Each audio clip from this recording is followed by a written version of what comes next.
I have thought of even more stuff that pissed me off about Indiana Jones. I couldn't even sleep because I was still thinking of stuff that pissed me off about this movie. And I've just read some of your comments, and I'm going to respond to some of them now. A lot of you said that the two paths through the jungle they were driving past was made by that gigantic machine, that felling machine that was driving through the woods and cutting paths. Okay, that's a little bit rational, but I have two questions about that one. One, where did they even get that?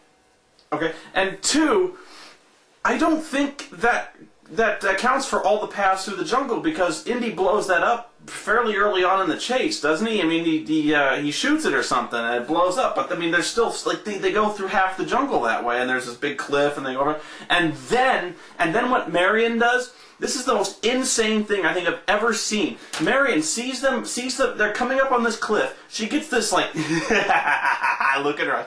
She goes crazy, and then she drives off the cliff into a tree that's growing out of the cliff, lands in the tree bends down, they land in the water, they drive off the tree into the water, and then, as if she planned it, the tree goes whoosh, it springs back up and hits the communists, knocking them off the cliff that they were rappelling down.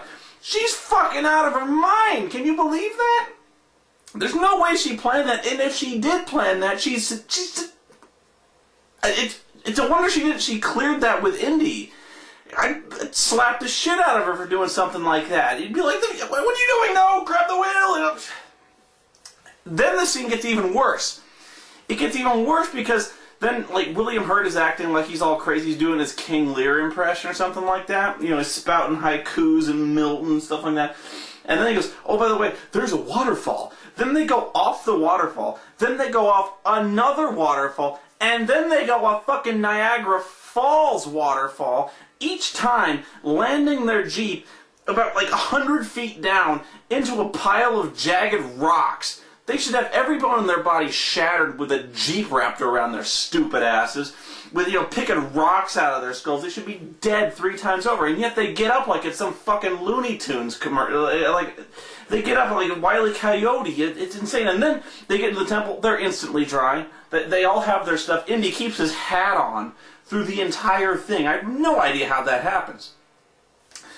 Then, this is the funniest thing. I laughed out loud when I saw this in the theater. And it happens twice in this movie. What they do is they're walking through these ancient ruins, right?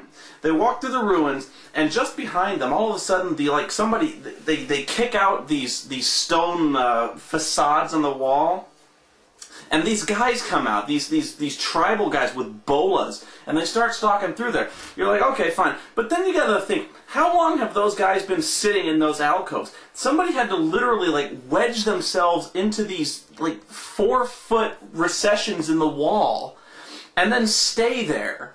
And they've had to stay there for how long have they been there?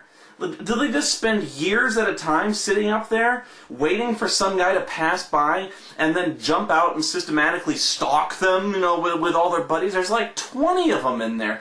Does somebody give them sandwiches and juice every few hours? Do they go to the bathroom? Is it like, "Hey, Lionel, I have to go to the bathroom. Could you watch my alcove in case somebody passes by for me?" "Oh, yes, I think that would be lovely. Mind if I go with you?" And like, at the first one, when they go to that tomb, like, 3 random kung fu bastards just come out and they spin kick the shit out of the beef, or Shia LaBeouf, as I call him, the beef. Do they just, like, do they have an agenda? Do they go, "I'm just going to hole up near this graveyard, and if somebody comes by, it's their ass"? I just don't know where these guys come from. And the blowguns. Apparently, these guys have blowguns, and then they take great pains to sharpen both ends of the dart and poison both ends, just so Indy can conveniently, like, blow the dart back into his mouth and kill him. Yeah, that's great. It's just phenomenally bad, and the entire movie just falls apart when you think about it at all. And somebody explained to me the crystal skulls. Like, apparently, I was right in that, like, all of those guys that I mentioned had crystal skulls. There's like 3 of them. So, like, there's the Roswell alien, which is not the skull they're looking for.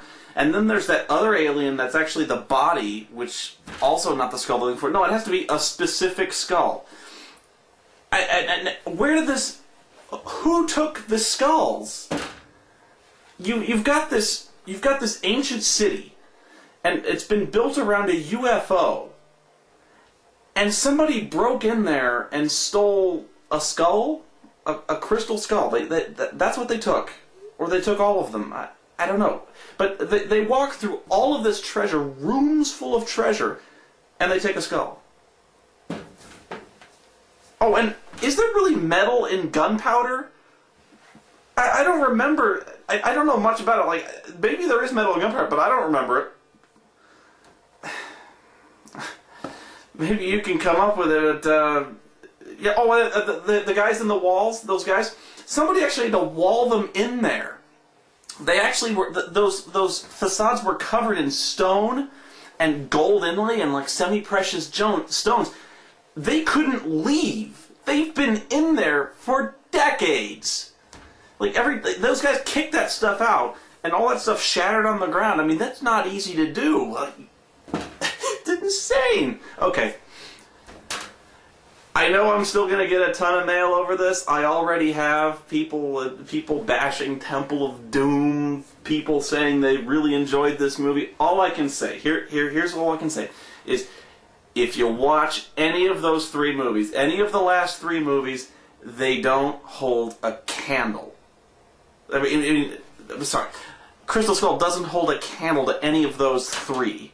It's not even close. It's a nostalgia trip. And if that's your deal, hey, power to you. But man, this is... They already released one DVD set of Indiana Jones, and then just recently they did another, what I call a double dip.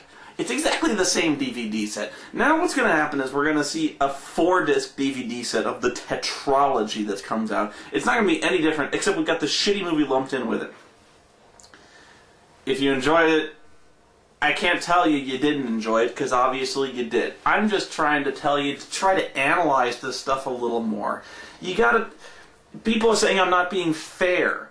Like, maybe my expectations were too high, or maybe the old movies aren't as good as I remember, or maybe I was younger when I saw them and my expectations are unreasonably high. I don't think so. When I'm watching an Indiana Jones movie, I think it's fair to judge it as an Indiana Jones movie. And as an Indiana Jones movie, it's terrible. It's just terrible. So, all I can do is tell you what I thought of the movie, and I didn't think much of the movie. But, they should have just taken that script and mailed it to the Marx Brothers.